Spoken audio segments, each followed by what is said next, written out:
Welcome back to the third video in this Flask tutorial. In this video we'll be talking about HTTP methods, the get and post request. So right now we just have a form that does nothing. So if I just type in a random name, random, and enter like a random password, nothing happens. If you actually want to like verify what the user enters and process in the Python file, it's quite easy. So first, you specify the method. You can either choose get or post method. So for now we use the get method, the post method actually. And then for the action, you specify the specific route that you want the file to be processed in. So for example, in my Python file, I want that HTML to be processed in this file. So you specify the routes there. If I want that file to be processed in this TikTok route, I'll change this one to TikTok. So then here in the Python file, we import request from Flask. And here we specify the methods. This get or post methods. So we just specify the methods.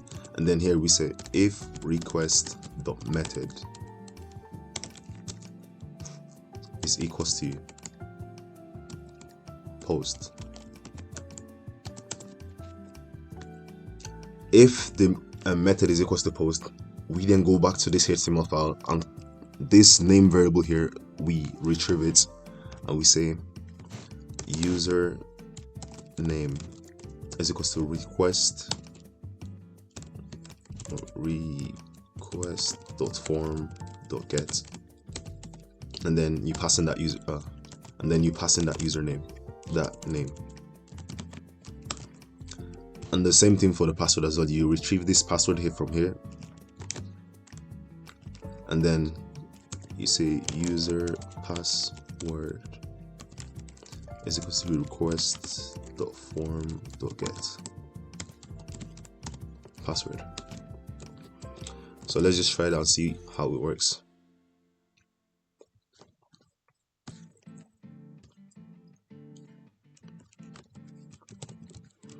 So if I refresh this now, actually let me just print that to the terminal and see, and just do demo. Print your name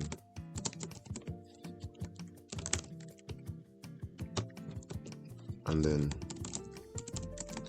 password.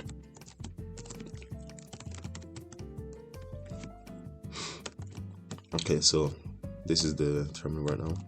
So if I enter like a name and then I enter like a password, actually, and I press submit or enter, it shows me the name and the password I entered. So let's set some password and some names. So let's just say I want the name to be Pythonify and the password to be 12345. Comment this out. Okay, we can just say if username is equals to Pythonify,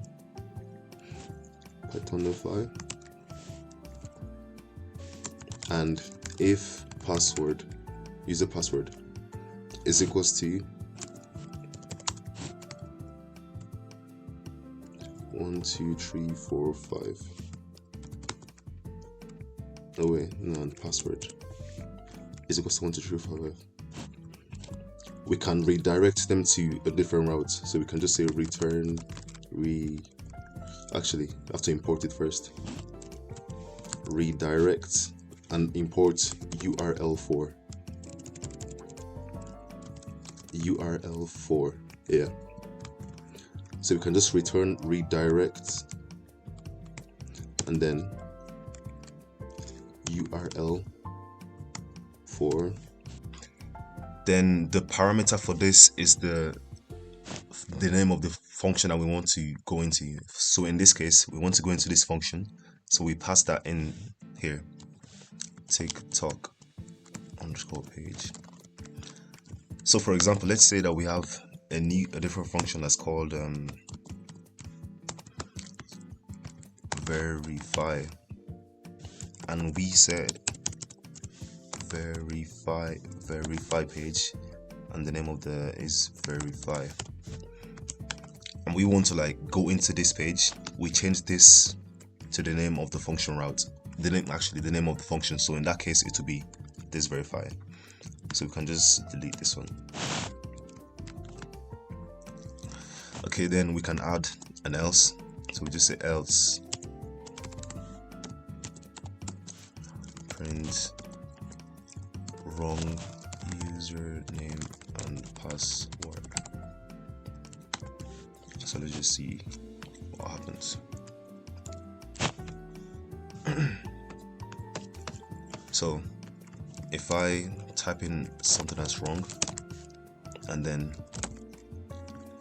it says wrong username and password. If I type in the correct one, Python 1 2 3 4 5, it lets me log into the next page. So if the password is wrong, yeah, we can just actually send an error message to the HTML file. So how we do that one is, first we make a new variable called error message, or anyone you want, error message, and we just, yeah, so that we do this outside this if, so that it's available throughout this whole function. So it's going to be like, actually no, we make a variable called error message,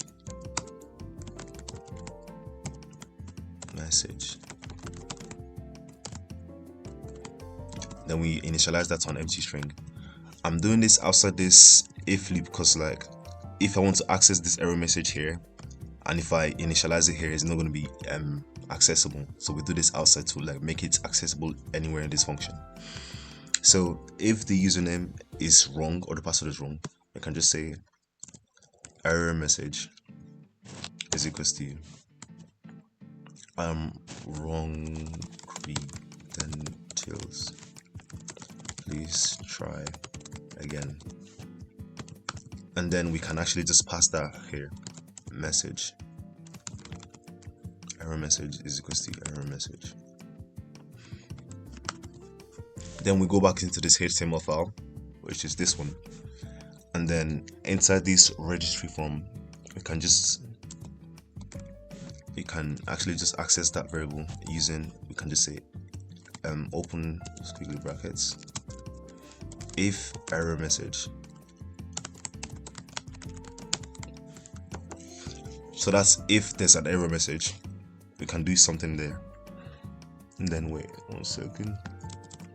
Then we just end if. Oh shoot, you need 2 percentages here.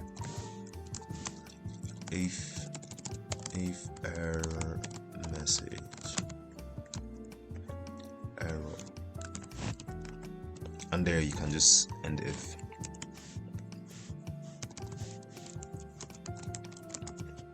Okay, so here we can just display the error message. That's if there's an error message. So we just say p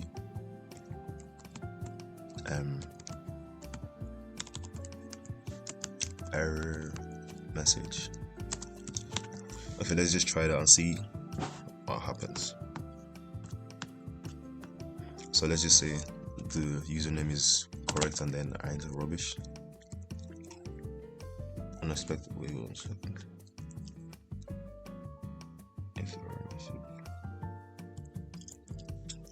Actually, no.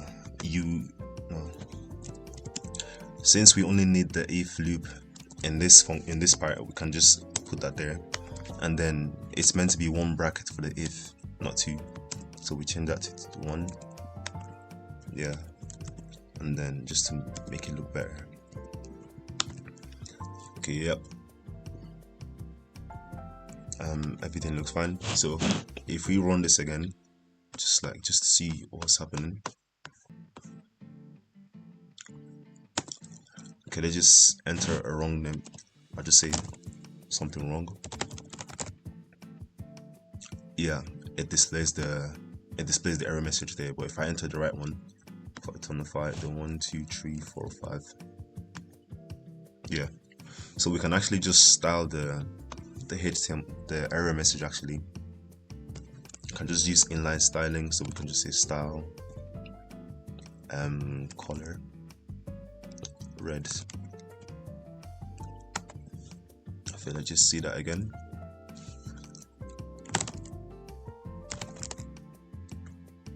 Yeah, perfect. Oh yeah, I forgot to talk to you about the difference between the post and the get methods. The difference between the post and the get request is that in the post request, once I log in with the details, the data is passed through the request body.